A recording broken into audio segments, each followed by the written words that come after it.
Okay, hi all, welcome back to my kitchen.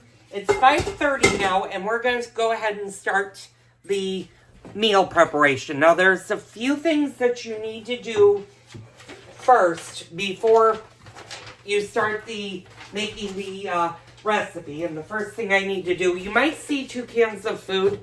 One is for the mouthpiece or Edward. The other one is for my Pomeranian, and she's been having a really difficult time walking ever since she was at the groomer. And I'm beginning to wonder if she hasn't been eating because she has a hard time standing. So I gave her a half a can of this Thanksgiving Day dinner and she ate it all and now is walking a little bit. So I'm thinking she might have to be hand-fed or at least fed canned food to get nourishment into her. I still think she has some life left in her that I'm not going to make a decision to put her down quite yet because she's also not suffering. So, like I said, there are a few things that you need to do before we get into this recipe. And I know one of the things I need to do is I need to yell at my husband, not yell at him, but yell at him and ask him if he would be so kind to fill my olive oil things for me. So I have the Instant Pot plugged in and lit up. And I need to get one piece for the Instant Pot. I'll get it for you.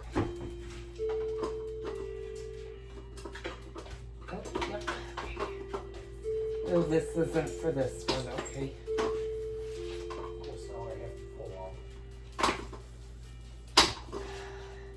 Yeah, this isn't for this one. Oh, well, maybe it is. No, it's not. Sorry, I'm trying to put a piece to the Instant Pot, but it's not there.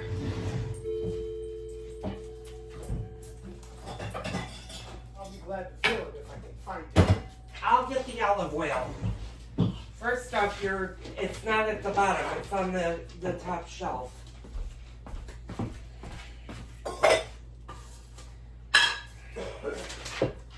Put all of that stuff back because it's not back there. Okay, we're going to add 2 tablespoons of olive oil to our pot. So that's 1 and that's 2. And I'm going to show you guys what that looks like in a second. I've also got to grab the olive oil for my husband. So I'm going to actually ask my husband if he would be so kind to hold the tripod for me because I have to go in and pray to God that I'm not going to knock everything off getting it. Yeah, this one hasn't been used. Okay, so I've got my olive oil. Do we need to wash these first if we're switching olive oils? No? Okay. Alright, so I'm going to put you guys on this side of the kitchen so you kind of can see the Instant Pot, and I will explain what I want. So add olive oil to Instant Pot, and we're going to set this to a saute mode. So, and we're going to hit the start button.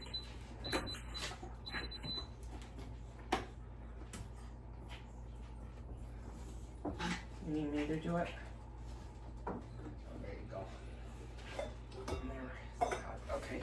So once it's on the saute mode for a few minutes, we're gonna place both our beef and our onions into the Instant Pot. So I've got my beef right here. It was in the microwave just sitting out. So I've got that right there.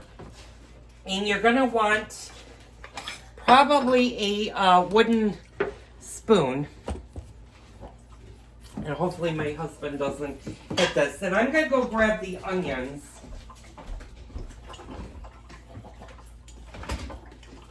Which I can smell. Oh yeah, I put them right there.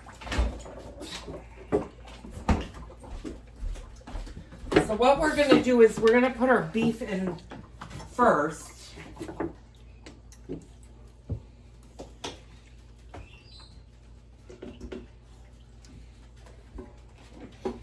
You know what? I'm going to let the oil heat a little longer. You need to give the oil about maybe a minute or two just to heat up before you add your meat and your onions to this.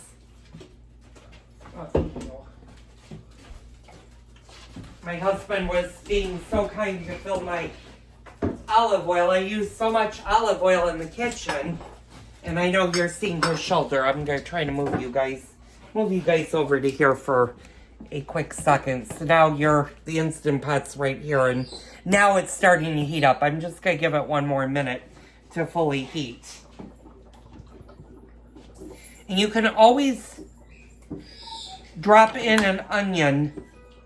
And if you hear it starting to sizzle, then you know your oil is hot enough.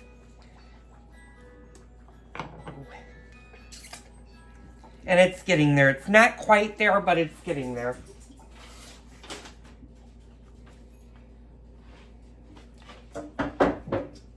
Okay, it wants the beef to be seared and the onions have sweated. Oh, we need garlic.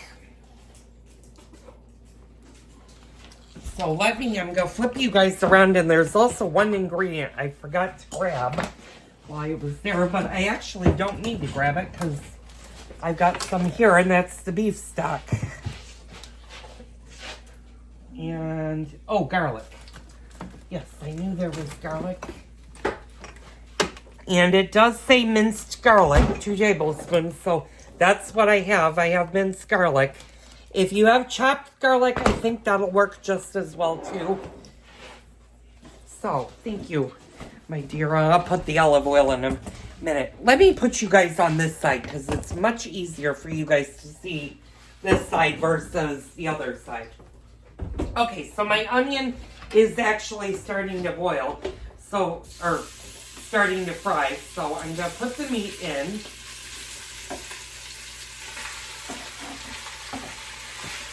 And I'm going to drop our onions in. And it just wants the onions to sweat.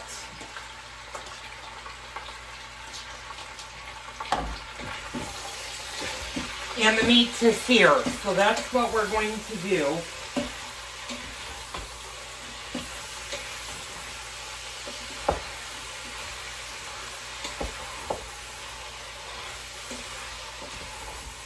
And it'll take a little bit of time for the meat to fully sear. It takes about maybe 4 or 5 minutes for that to happen.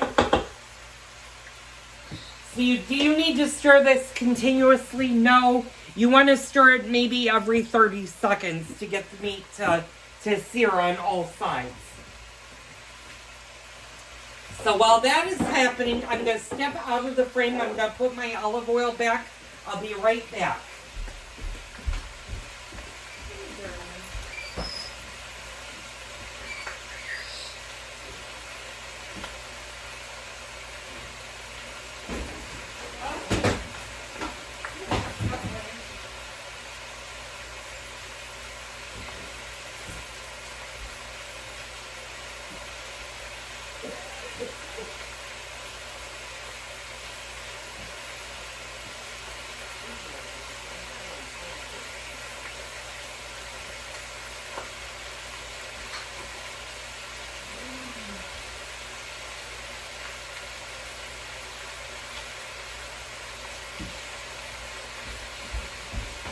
Okay, I'm back. Sorry about that.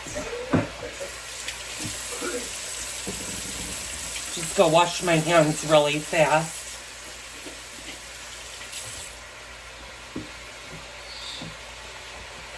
Let's see where...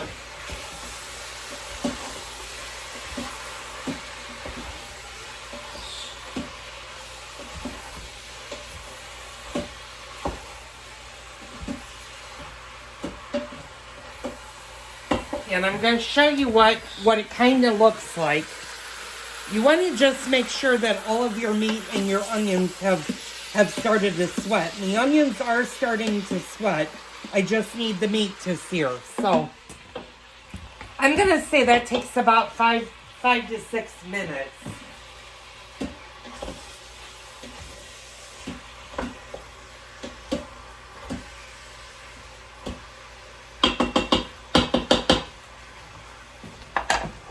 And in the meantime, while that's going on, what we need to do is we need to get the dumplings.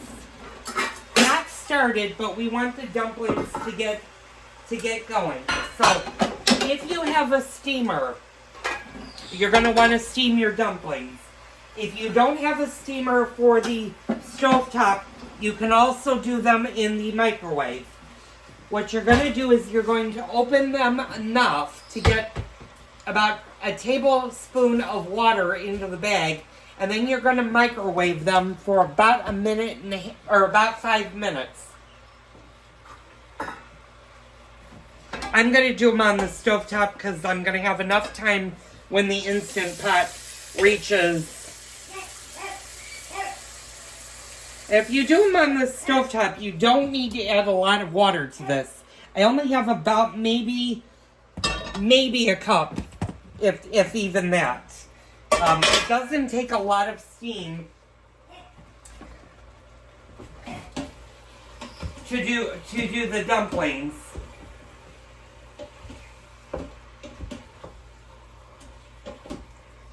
Okay, my meat is starting to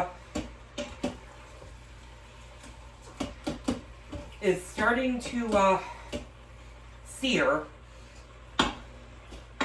I'm going to see how this recipe goes. I might actually, well, I'm not sure what it's supposed to look like, but I'm thinking maybe you might want to sear the meat, take the meat out once it's seared, and then add your onions, and then when your onions have sweat, put the two things together, but that might be wrong. And onions have sweated the juices. Well, they're starting to sweat their juices. Then we're going to add the garlic, paprika, and salt, and we're going to stir well.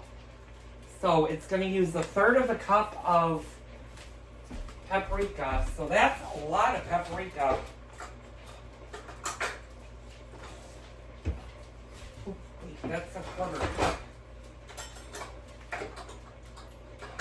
So this is 1/3 of the cup, and I don't actually know if I have that much paprika, but we'll see. That might be the entire bottle of paprika.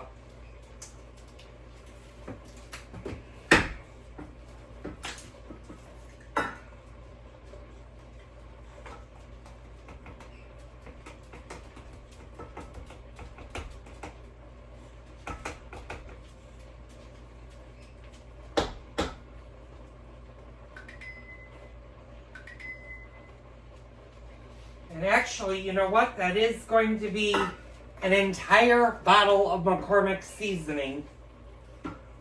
You can tell, and I haven't pushed that down. So that's about 1/4 of a cup, and there's space in between there. So I would say one big jar of paprika is considered 1/3 of a cup.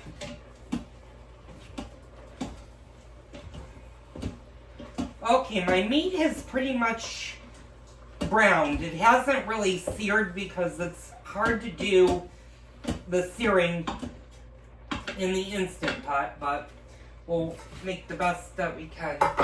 So, now it says add garlic, paprika, and salt. And it needs 2 teaspoons of salt, so it's going to take a lot of salt. And actually, I'm going to...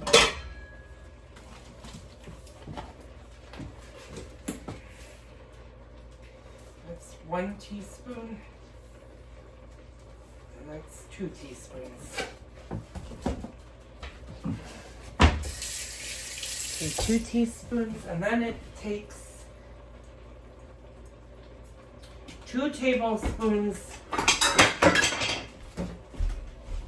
I need to get that onion off the ground. I'm gonna flip you over here since I dropped my wooden spoon. I just need to wash it really quick.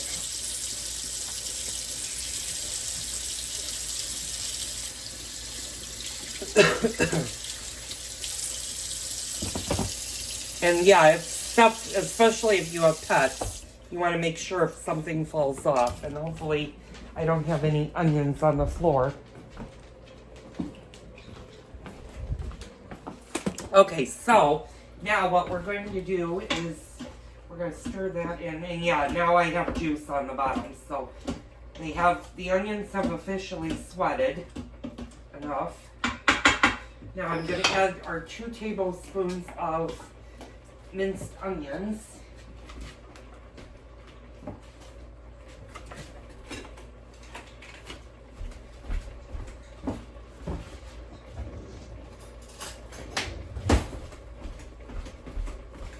It wants 2 tablespoons, so I'm going to do 1 and 2, and that's a lot of thing. And then the paprika, okay, and then we're going to stir well. So I'm going to show you guys what that looks like. That looks like that, and we're going to just stir it very well.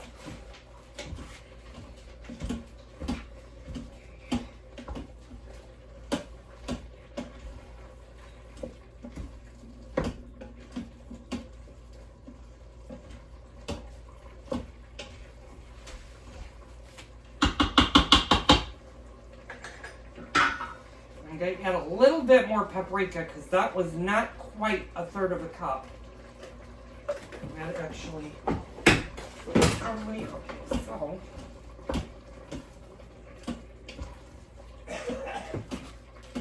Stir well. Now I can smell the. Okay, now we're going to pour the beef broth. Now it says beef broth. I don't have beef broth. I have beef stock. I don't think there's that big of a difference between the two, although a stock is the base. So, I'm going to give this a stir. You just want to pour the beef broth in until the meat is covered or can be barely seen.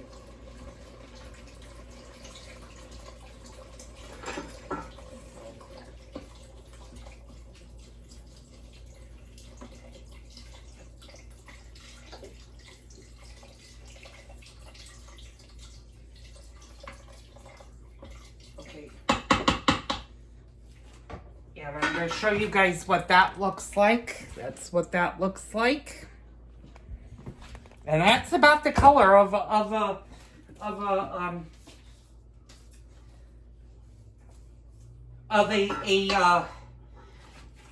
goulash is supposed to be nice and red. Okay, so we're going to place the lid on the Instant Pot.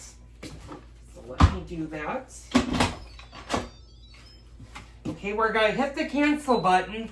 And now we're going to the pressure setting. And we want it on the high, we want high pressure. And this says for 30 minutes. Now that's 30 minutes if it's beef, if you're using a beef stew beef. Since we're using a little bit lighter cut that doesn't take so long, I'm going to do 20 minutes. And you're going to hit start and you're going to let it go. Now when it beeps, when it's finished, you're going to do the quick release method. And the quick release method is pushing the button down and allowing the steam to go. That'll take maybe about 40 minutes total time for that to go. And while we're over here, just gonna wash my lid. Now, for the dumplings, what you're going to want to do, and it's a little bit early for me to do the dumplings, but we're gonna do those, we're gonna get them set up really fast. That way I don't forget, and I have a habit of forgetting certain things. So let me just clean up my counter space. And I will be honest with you, since the remodel, it has been a tremendously easy task of cleaning the kitchen. I'm not fighting with things the way I did in the old kitchen. And now that things properly have a place to go, I'm finding it much, much, much easier to put things away. Now, you might notice that my knives are back behind the cookbooks. That might be where they are for the time being. I haven't officially decided what I'm going to do with the big green egg knives, because they're a little bit sharper than, like I said, my Cutco was. This is going on 20 minutes. I'm going to stop this. I'll pick this right back up in 1 second. And like magic, 1 second has elapsed. Okay, so I'm going to put my garlic back in there, and I'm going to grab my dumplings. Now, my dumplings are still frozen, partially, because I just took them out this afternoon. And that's okay. They can be a little bit on the frozen side. It's going to take them a little bit of time to defrost, even when you steam them. What I'm going to do is I'm just going to set them in the basket.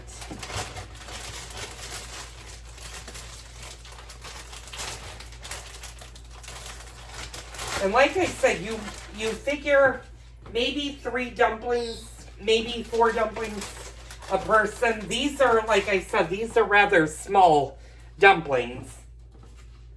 So I'm going to do a little bit more because my husband loves dumplings, and these are homemade. Now, if you have a bag of extra dumplings, keep those in the refrigerator. You could put them back in the freezer. It's personal preference.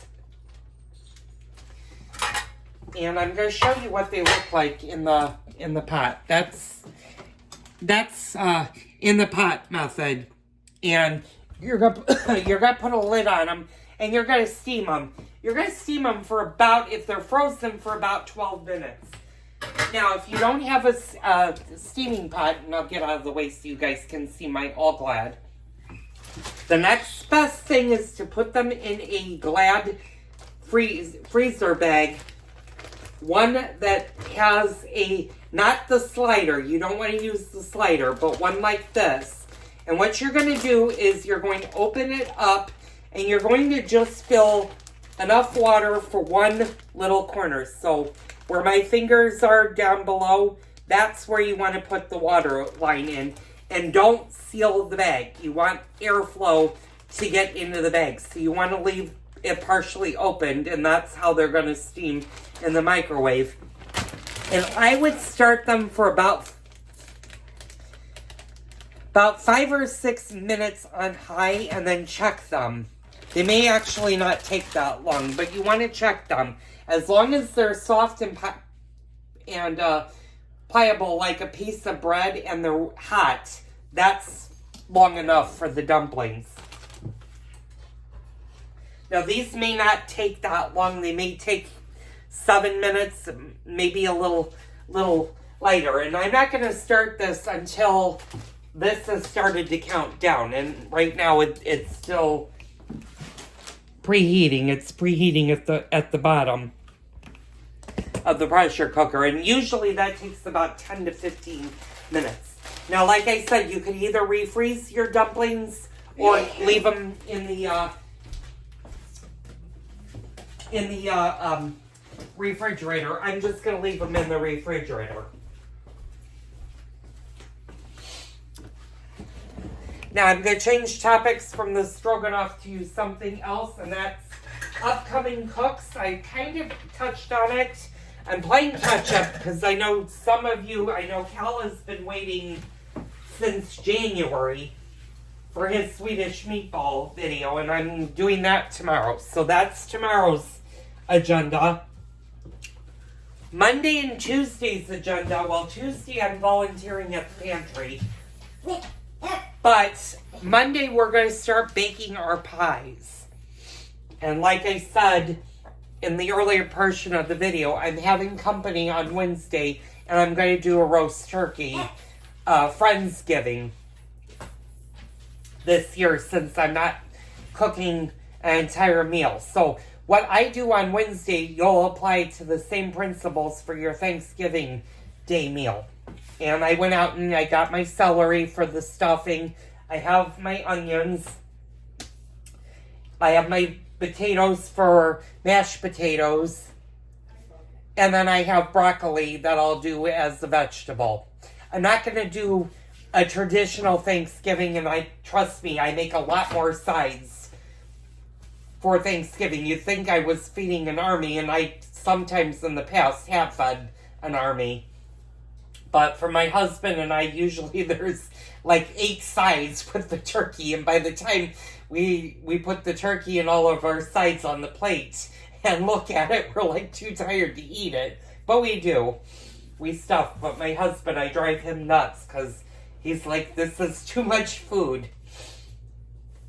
So I'm going to keep it simple. I'm going to do the turkey, the stuffing, because I'm going to stuff the bird, mashed potatoes, a vegetable, and a cranberry sauce. And that'll be our friend's giving. I'm actually also going to make sweet and sour cabbage. So we'll also probably have cabbage for that. And there's already a video of the sweet and sour cabbage, so I don't need to refresh you guys' memories on how to do that. But you do want to stay tuned on how I do the turkey, because I will also teach you guys how to do a giblet gravy. If you're new to gravies, this is one you don't want to miss. This is probably my husband's favorite gravy for the turkey. Okay, you can tell that this is slowly starting to come up to pressure. So it shouldn't take too long for it to start counting down. In about 15 to 12 minutes left, when it says has counted down, and you have about 12 to 15 minutes, that's when you want to go ahead and turn on your dumplings. Now you might be asking what happens if you over steam your dumplings. Well, they will turn to bricks. You don't want to really do that. As long as the steam is going, they'll stay soft, but they have a tendency to get very, very mushy. And I will say, this actually does smell good. I can smell the onions together. Now, once we do the quick release, we're going to mix together cornstarch and a few tablespoons of water until the cornstarch is thin and liquid. And then we're going to pour it into the Instant Pot. We're going to place the Instant Pot back on the saute mode and bring to a boil. And we're going to stir it well until the sauce starts to thicken. And then once it starts to thicken, we're going to turn off the Instant Pot and let it sit for a few minutes to really thicken. Now, it should be thick. It shouldn't be a heavy gravy sauce. It should just be thick enough to do that. So, I'm going to stop the video. I'm going to let this start to count down. I'll be back as soon as this thing is ready to be released. And I'll show you what we're going to do.